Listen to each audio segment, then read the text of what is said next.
변찮은 주님의 사랑과 거룩한 보혈을 우리 다 찬양을 합시다.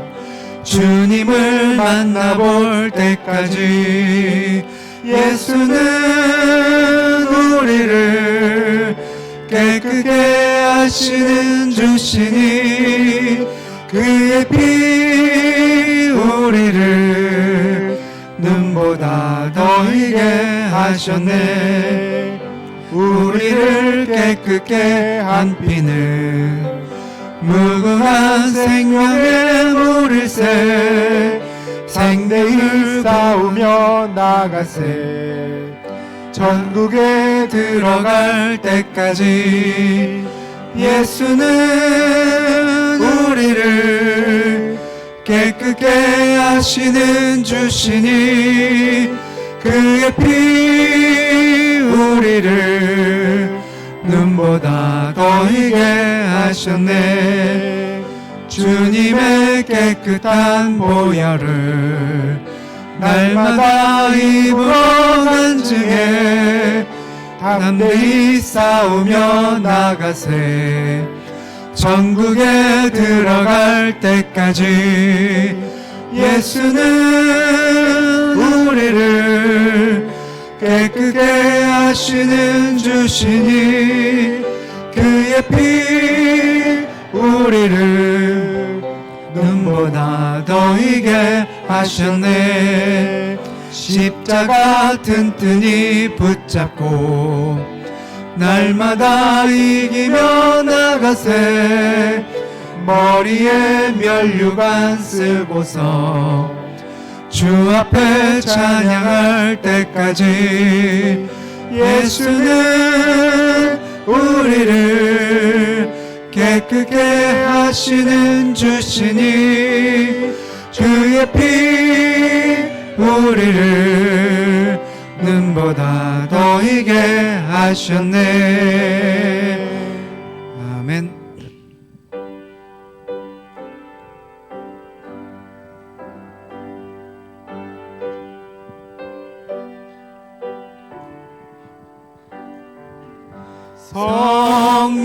성령이여 강림하사 나를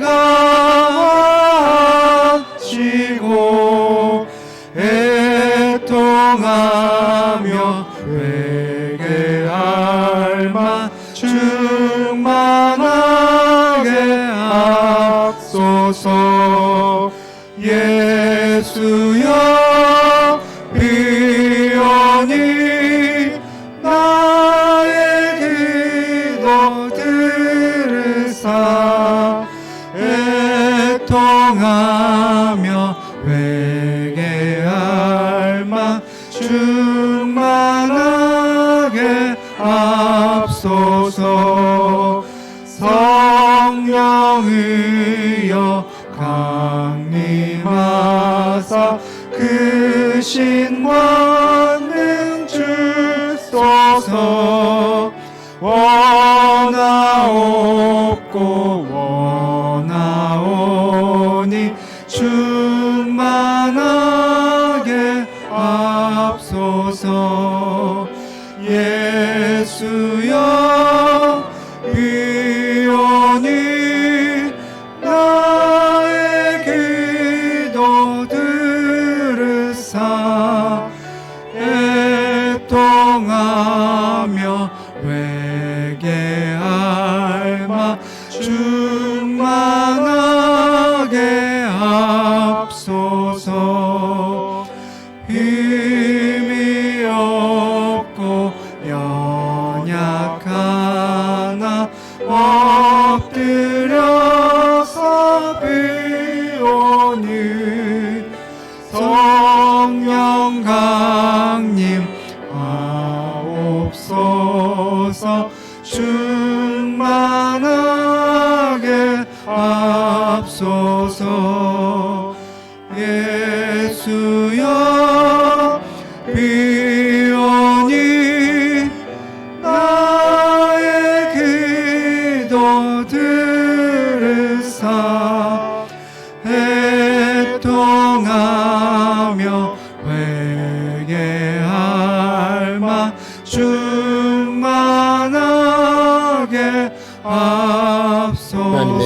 말씀은 역대상 21장 13절에서 15절 말씀입니다. 다윗이 가세게 이르되 내가 곤경에 있도다. 여호와께서는 긍휼이 심히 크시니 내가 그의 손에 빠지고 사람의 손에 빠지지 않기를 원하나이다. 이에 여호와께서 이스라엘 백성에게 온역을 내리시매 이스라엘 백성의 죽은 자가 7만이었더라. 하나님이 예루살렘을 멸하려 사자를 보내셨더니 사자가 멸하려 할 때에 여호와께서 보시고 이 재앙 내림을 뉘우치사 멸하는 사자에게 이르시되 족하다. 이제는 네 손을 거두라 하시니 때에 여호와의 사자가 여부수 사람 오르난의 타작마당 곁에 선지라. 재앙의 때를 만나면 지도자는 말할 수 없는 중압감을 느낍니다. 위기관리 능력과 또 막중한 책임감 때문이겠죠. 구약의 대표적인 지도자라고 하면 왕과 제사장과 선지자인데 그 지도자들이 잘못하면 여지없이 하나님의 재앙이 임하는 것을 봅니다. 그만큼 지도자의 위치가 중요하다는 것이죠. 오늘 본문은 다윗 왕이 인구조사를 하고서 하나님의 징벌을 받는 내용인데 인구조사한 것이 재앙을 부를 만큼 그렇게 큰 죄였나? 틀림없이 다윗에게는 하나님께서 그렇게 진노하실 만한 잘못된 자세가 있었을 겁니다. 1절에 보니까 사탄이 그를 격동했다라고 기록합니다. 성령의 인도함을 받는 사람들은 하나님께서 기뻐하시는 일을 도모하지만 악령의 충동질에 넘어가면 그가 무슨 일을 하든지 그 결과는 악한 일을 만들어 놓고 마는 것이죠. 마귀는 우리 인간의 본성과 약점을 잘 알고 있기 때문에 그 약점을 가지고 죄짓게 만듭니다. 다윗은 정욕에 약했고 지배욕이 강했습니다. 밧세바를 범한 죄도 그가 정욕을 절제하지 못했기 때문 아니겠습니까? 주석가들은 다윗이 인구조사한 동기가 그 교만에서 비롯됐다고 말합니다. 자기의 권세를 과시하려고 했던 그런 목적이 있었을 겁니다. 지도자가 여론을 의식하고 지지도의 변화에 예민한 반응을 보이는 것도 역시 숫자를 의식했기 때문입니다. 다윗은 왕이 되고서 모든 것을 자기 뜻대로 할 수 있다는 소위 권력의 힘을 맛보았던 것 같아요. 최고 통치자의 위엄이 바로 그 최고 권력에 담겨 있다는 것을 알았어야 되는데 어리석은 지도자는 그 권력이 자기를 끝까지 지켜줄 줄로 착각한다는 것입니다. 다윗은 원래 여호와만 의지하면서 믿음으로 살아온 사람이 아닙니까? 목동의 신분에서 왕위를 얻게 됐고 12지파를 통일해서 거대 왕국을 이루게 되는 것도 영광스러운 그 역사도 하나님께서 도와주셨기 때문에 가능한 일이었었습니다. 그는 하나님만을 의지하고 어떤 대적도 두려워하지 않았던 지혜와 용기의 지도자 위상을 보여준 왕이었었습니다. 그런데 지금 와서 사람의 숫자나 헤아리면서 동원 가능한 군사력에 의존하려고 한다는 것입니다. 그 숫자가 강성한 자기 제국을 만들어 줄 것으로 생각했던 것이죠. 숫자에 매달리는 왕의 모습이 이전에 여호와 하나님만을 의지하던 다윗의 모습은 아니었습니다. 우리 한국교회가 대한민국 격동기에 성경 진리와 순수 신앙 운동을 일으키고 든든한 나라를 세우는 데 공헌한 것이 사실입니다. 그런데 어느 때부터인지 이 비성서적이고 세속적인 교회 성장 이론에 매달려서 교인 수, 또 교회 건물의 크기, 예산의 규모, 그것을 목회 성공의 척도로 생각하면서 회심도 헌신도 없는 무의미한 숫자에 일희일비하기도 했습니다. 그 결과 예수 그리스도를 사랑하고 그의 명령을 신실하게 따르는 이 소수의 성도들이 무시되는 경향도 없지 않았습니다. 신앙이란 경건한 십자가 희생이 최고 가치인데 숫자에 매달리고 자리에 연연하는 모습이 부끄러운 우리의 자화상이었던 것입니다. 이제 우리는 외형적인 것보다는 전능하신 하나님만을 의지하는 순수 믿음을 회복해야 되겠습니다. 두 번째 잘못은 다윗이 충신의 간언을 무시하고 자기 고집을 부렸다는 거예요. 지혜로운 사람은 어린이의 말도 겸손하게 경청합니다. 사람은 자기 자신의 잘못을 정확하게 보지 못하는 경우가 많아요. 왕이 잘못 생각하고 타당치 못한 결정을 할 때 이것을 말해주는 군대 장관 요압이 있었다는 것입니다. 오랫동안 그가 왕을 보좌해 왔는데 이제 와서 다윗답지 않은 모습이 보입니다.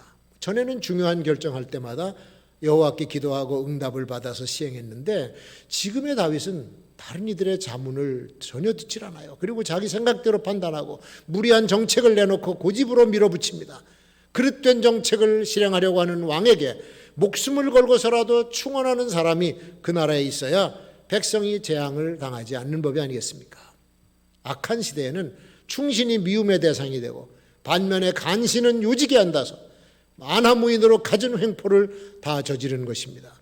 왕이 잘못된 정치 이념, 통치 철학으로 불합리한 정책을 만들어서 백성을 괴롭히게 해도 간신들은 왕이 잘한다고 박수를 보내는 거예요.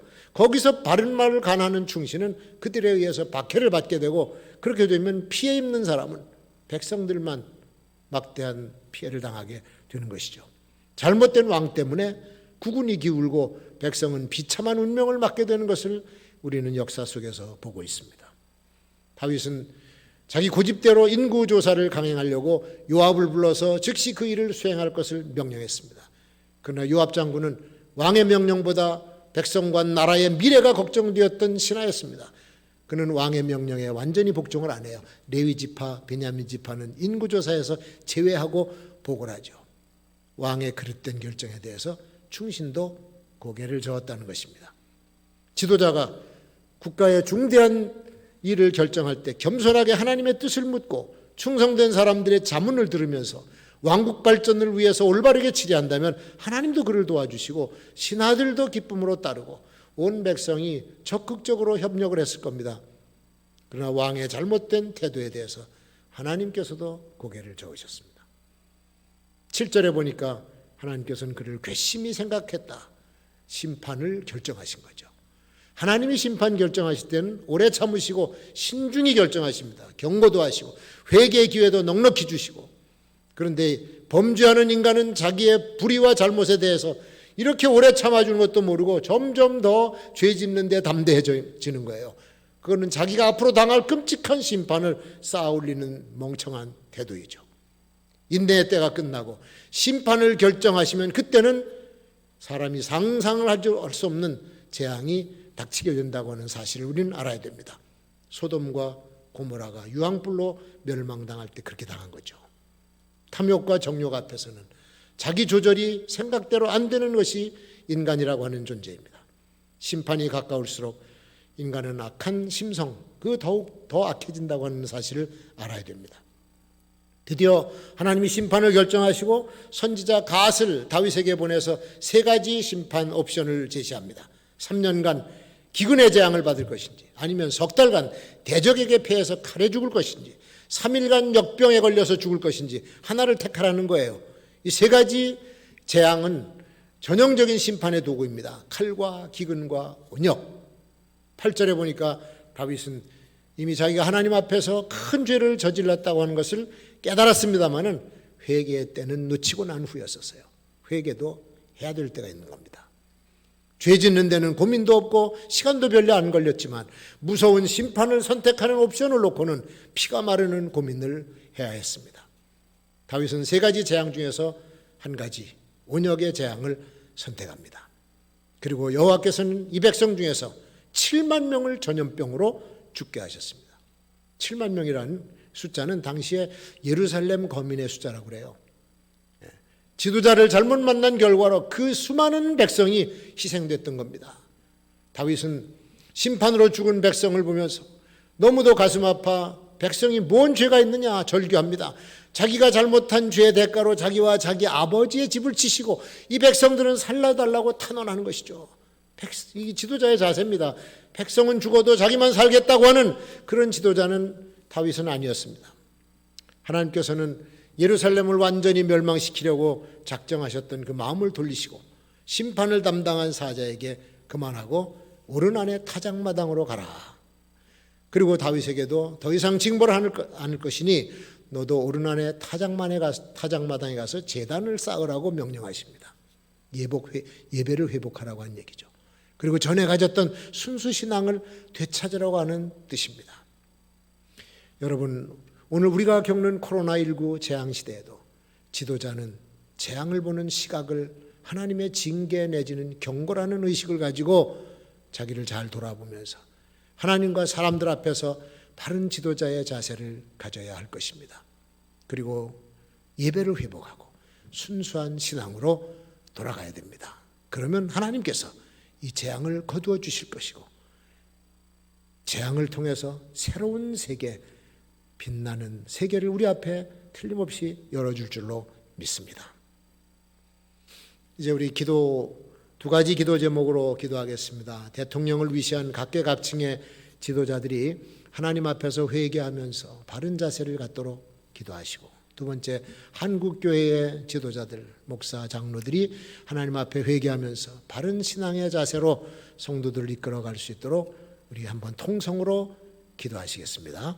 주여, 주여, 주여. 하나님 아버지, 금년에 우리가 당한 이 끔찍한 코로나의 재앙으로 인해서 모두가 아파하고 괴로워하고 두려워하고 불안해하고 있습니다. 하나님의 온 백성이 겪는 이러한 재앙 속에서 우리의 지도자, 대통령과 그리고 정관계 모든 지도자들이 하나님 앞에 참회하고 주님 앞에 겸손히 나와서 무릎 꿇고 하나님의 도움을 구하는 지도자의 자세들이 되게 하여 주시옵소서.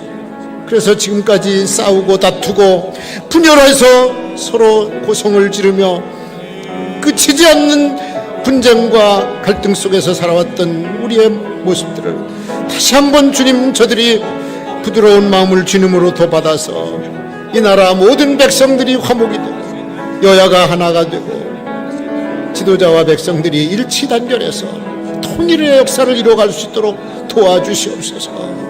하나님 아버지, 우리 대통령의 생각을 바꿔주시옵시고 모든 사상과 이념이 하나님 중심으로 바뀌어질 수 있도록 역사하여 주옵소서.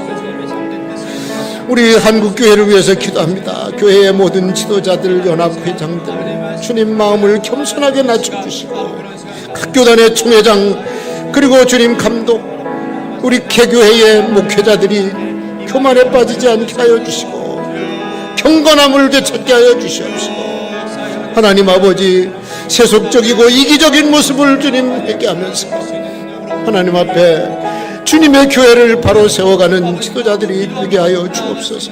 우리 목사 장로들을 하나님께서 성령으로 감동시키셔서 인도하여 주옵소서.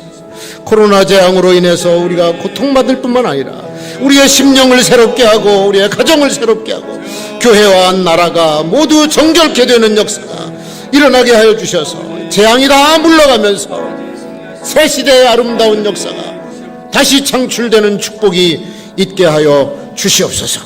우리의 교만을 꺾으시고 편협함을 꺾으시고 탐욕과 소심함과 이기적인 삶, 모든 것들을 다 주님 앞에 회개합니다. 용서하여 주시고 이제는 서로 배려하고 이해하고 용납하고 화합을 만들어가는 우리 지도자들과 백성들이 되게 하여 주옵소서. 아름다운 대한민국을 만들어 주실 줄로 믿사오고 우리 주 예수 그리스도의 이름으로 기도하옵나이다. 아멘. 아멘. 거룩하신 우리 하나님 아버지, 하나님께서 세우신 지도자들, 이 나라의 지도자 대통령 문재인 대통령을 위시해서 모든 내각과 국회의원들과 또 각계각층에서 지도력을 발휘하는 모든 이 나라의 지도자들에게 하나님을 경외하는 마음을 주시고 백성을 사랑하는 마음을 주시고 바른 판단과 정직함으로 하나님의 뜻을 이루어가는 그런 지도자가 될 수 있도록 축복하여 주옵소서. 또한 우리 한국교회의 지도자인 목사와 장로들을 하나님께서 성령으로 인도하여 주셔서 지금까지 잘못 살아왔던 모든 우리의 신앙, 그리고 잘못 이끌어왔던 우리의 모든 지도력을 바로 행사해서 한국교회를 바로 세우고 주의 나라를 이 땅에 크게 확장시키며 전 세계로 복음을 선교하는 제사장 나라 만들어 갈 수 있도록 한국교회를 축복하여 주옵소서. 우리 주 예수 그리스도의 이름으로 기도하옵나이다. 아멘.